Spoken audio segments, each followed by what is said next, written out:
Tonight is not going to be, there's not going to be great detail on what I'm going to be presenting, because if there were great detail, we'd be here for hours. It's simply to get the conversation flowing, get your mind thinking, really asking the questions. A lot of us trust blindly in what our banks tell us or what our advisors tell us. Now, in that statement, it might sound like I'm not for banks or for advisors.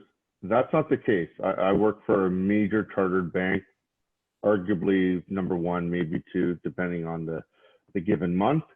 And they supported me. They gave me the education, the benefits, and everything, all my tools that I have here today. So I very much do appreciate the chartered banks, brick and mortar. They've given me everything I have. However, with that being said, often enough when I work with clients, they just would believe anything I would say. And I always found that to be a flaw. You really need to be asking questions and not being afraid to hear the answers. So, one of the things that we're now hearing, across Canada, from every bank is, we're in a COVID situation. We're all financially struggling. We're trying to figure out how we can pay our bills, like our mortgage, our car loan, put food on the table for our family. And the simple answer is skip your mortgage, defer your mortgage, and I'll say this, get a free payment on your mortgage. This all sounds terrific. Now, it can be terrific as long as you understand the terms that you're getting involved with. Now, I'm not familiar with the BMO free mortgage, so I can't speak to that at all. What I can speak to is the skipping and the deferring of the mortgage. A lot of people just will opt to skip or defer your mortgage. Understand that by doing that action, you're moving that payment to the very end of your mortgage term. And by moving it to the end of that term, you're paying one extra month of compound interest. Okay, whether, today it might be 2% as an example. However, in 24 years and 2 months, maybe it's 10%. So just be mindful when we're deferring that 1 month. Just because the interest rate right now is 2% doesn't mean at the end of your term it's going to be 2%. It could be much higher. Now, let's hope it doesn't go that high, but it's possible. The other thing as well is a lot of people wrap their property taxes into their mortgage payment. Well, what's not said is if you pay an average of, say, $300 a month for your property tax, you're not going to be able to skip your property tax. The city's not going to tell you, hey, you don't have to pay your property taxes. No. So what's going to happen is when you skip the mortgage payment, yes, you're moving the mortgage payment of $1,200, but that $300 for your property tax is still due on the 1st. So know that when you're deferring it, there's possible compound issues down the road, more interest that you have to pay, and the fact that you still have some obligation to the city, i.e. your property tax. So if you are financially capable of paying that mortgage payment, I would highly recommend paying it. Only use the skip or defer option if you're in financial constraint. Now, again, in this COVID situation, the banks make it seem like this option only exists because of the COVID crisis. The reality of it is every bank, if you are in financial distress, whether it was in 2019, 2020, 2021, there was always an option on the table of being able to skip or defer your payment should you be in financial constraint. The same terms apply, the same outcome applies. So only use it if you need to, okay? It's the same thing with car loans and car payments or lease payments. Again, all you're doing is if you've leased that vehicle for 60 months, 5 years, well, you better hope that car lasts 5 years and at least 1 month by skipping that payment. Now, I mean, we all want our car to last 10, 20 years. I mean, that would be ideal. But again, just know that we're moving that payment. Therefore, we're hoping the longevity and maintenance of the vehicle lasts that much longer. All I'm trying to say is these options have always existed and they will continue to exist pre-COVID, post-COVID. So don't get trapped into the media kind of storm of, oh my God, this is the only time I can move my mortgage payment, my car loan, or things of that nature. If you need it, it will always be there. The terms will change in the sense of what interest rate you pay, how much you pay per month, things of that nature. So always ask the questions and don't be afraid to ask the questions. If you don't ask the questions, that's when you get in trouble. Now, the other thing we talk about is budgeting. What is budgeting? Is it a simple task of taking $100 out of the bank machine and taking a $20 bill and putting it into a glass jar every week and then doing that for 52 weeks of the year and then saying, wow, I saved for 52 weeks, $20 a week, and now I have $1,040. Yeah, that's the idea. But the reality of it is most of us Canadians live paycheck to paycheck. So is that the right way of looking on how to save and budget? Well, you've got to ask yourself a few questions. Do you have debt? If the answer is yes, you're not really saving. You're just paying interest somewhere else. So maybe instead of paying debt, you take that $20 per week and apply it to your debt, whether that be a line of credit, a credit card, overdraft, whatever have you.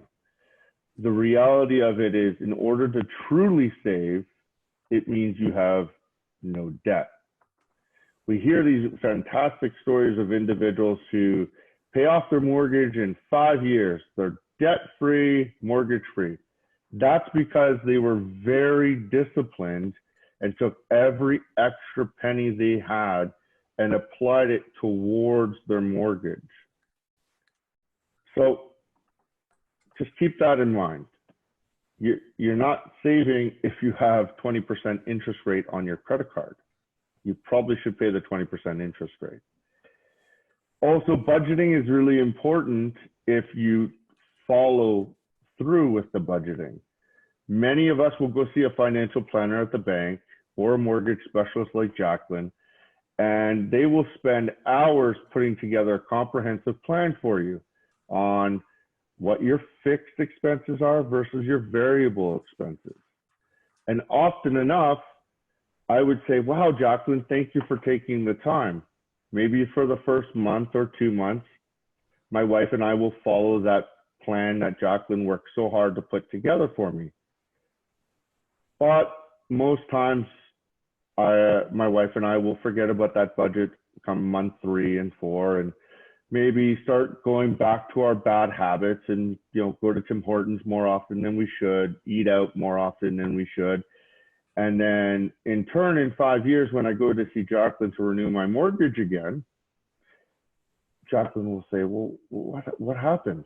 Why did you have an extra $5,000 in line of credit debt and an extra $10,000 in credit card debt?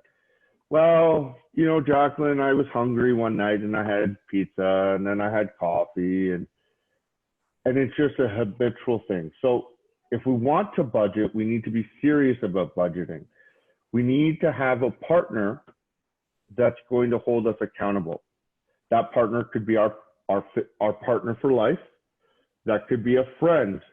Either one, you need a partner. By following a strict budget, you will have success. That success could be paying off your debt.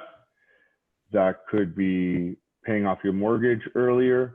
That could be meaning that you're going to go to Mexico and enjoy the hot weather on the hot beach. Well, maybe after COVID, but nonetheless, we'll be on the beach. The other thing is, with all of this being said, don't think it's as easy as printing off a worksheet, entering your expenses, entering your income, and you're done. You got to understand why you're putting those numbers on that piece of paper. And so that gets me to the other topic, understanding fixed expenses versus variable expenses. Often I ask clients when they were in my office, what can't you live with and what can you live without? And many people, surprisingly enough, would opt to say, I don't need to make my mortgage payment, but I have to get my Tim Hortons in the morning, every single morning before going to work. And I said, okay, well, do you need the Tim Hortons? And they would say, absolutely, I need my Tim Hortons. How else am I supposed to function every day? Well, the reality is that is a choice expense, a variable expense. A fixed expense is your mortgage payment. If you don't pay your mortgage, well, you're not going to have anywhere to sleep. If you don't pay your car payment, you're not going to have a car to go to work. So it's really understanding what your true fixed versus variable expenses are. The coffee, even though we may enjoy our coffee every morning, we can live without the coffee. Even though we enjoy eating out once a week, we could just cook 7 days a week if we need to. Whatever we need to do to save money will ultimately deliver the results. So again, it comes down to what is your objective, what is your goal? And so whatever that objective or goal is, whether it's reducing your debt, saving, or maybe, I don't know, saving up for a beautiful trip, or saving up for your children's education. Just understanding that. And most importantly, out of all of this, again, have a partner, have a friend that will be the person that will help keep you on track. Because the reality of it is, having a great mortgage person, financial advisor, or whomever, they're not going to be with you every day. They're not going to call you and say, hey, Tim, did you go to Tim Hortons today? No, they're not going to care. But they will care if you come back in a year and say, I need a debt consolidation loan because I spent $1,000 at Tim Hortons in 2019. So just being aware of our expenses is one of the best things that you can do for yourself and for your family. So take the time once a week, go through every single transaction. Yep, I said it. Go through every single transaction. And you will be surprised with your poor spending habits. Because I know I was. Because in 2016, my wife and I did this very exercise. After I took 6 months off due to a mental health situation that I went through. And surprisingly enough, my wife and I were spending on average $300 a month in Tim Hortons. Because we would go get coffee every morning, and probably every second day we would get breakfast as well. Because we have 2 small children at home and wanted to sleep in that extra 15 minutes. So it really put things into reality that we were spending $3,600 a year at Tim Hortons when we really shouldn't have been spending $3,600 at Tim Hortons. So know that I'm not preaching it. I went through it. And to be honest, at times, my wife and I slip through the cracks, go to Tim Hortons because it's convenient, because it's easy, and it's something we can worry about later. But later adds up quickly. So go through it weekly. It will help you create a a proper habit to budgeting and creating your financial freedom. Now, the final part of my presentation is understanding your loans. Now, often enough, you turn 18, you go into that bank, and that teller gives you that nice smile and says, "Hey, congratulations, you're 18. Are you going to university or college?" And you say, "Hey, yeah, absolutely. I'm leaving for college tomorrow. Thank God I'm getting out of my parents' house." And they say, "Well, that's great. Well, here's a credit card. Here's your first $500 on us at 19.99% annually." Well, you're excited. You're 18. You're leaving. You get to leave your parents' house. And now you have a free $500. So what do? Frosh week comes, you're partying with your friends, having fun, meeting new people. "Hey guys, the bar tab's on me. No problem. Put this beautiful card down, pay for it all, no problem." Fast forward 6 months later, after paying $10 per month minimum payment, you're like, "Wow, they gave me an extra $500 again. Sweet. Bar's on me, no problem." Fast forward, school's over. You get your first job. Now you're $5,000 credit card in debt at 20%. Now your minimum payment's $300 a month. And then you read that fine print on that credit card statement, and it says, in order to get out of debt, it's going to take you 12 years. And you think, what? I only owe $5,000. How's it going to take me 12 years to get out of debt? Well, guess what? It's because you didn't read the terms. You didn't care to read the terms. All you knew is you got free money. It's not free. It's understanding that it's important to know that if you are going to get a credit card, to know that it's important to pay it off every single month. Or if you can't, that's okay as well. But know that whenever you have extra money, throw it on that credit card, because 20% is a lot of money to give away. Same with a car. And all these examples that I'm giving to you is because I went through it. Guilty as charged. I got my first car, Mazda, beautiful thing. Mazda 3 hatchback, black, drove so fast. Got a few speeding tickets along the way, but that's okay. I digress. The reality of it is I signed up for 5% interest on that car loan. I thought it was whatever, no big deal. I could pay it off in 5 years. 5%, who cares? Yeah, I totaled that car 2.5 years in. Didn't have gap insurance. I don't think it existed at the time. Doesn't really matter. I had to come up with $12,000. Yeah, that hurt. And the reality of it is, it was more like $8,500. But I signed up for that beautiful 5%. So it was compounded month over month. And of course, there were some other things in there, like accessories I didn't need in the car. So it's really knowing that if you're going to get upsold, ask the questions. What are you getting upsold for? Do you need that heated seat, heating steering wheel, power windows, power locks, sunroof? And most importantly, when you're in that fancy office, do you need that extra insurance on that vehicle? Keep in mind, all these things that you're adding up add up to that 5% that you're paying. So know that, understand your interest rate. The next and final thing is, with any loan, you got to understand its term.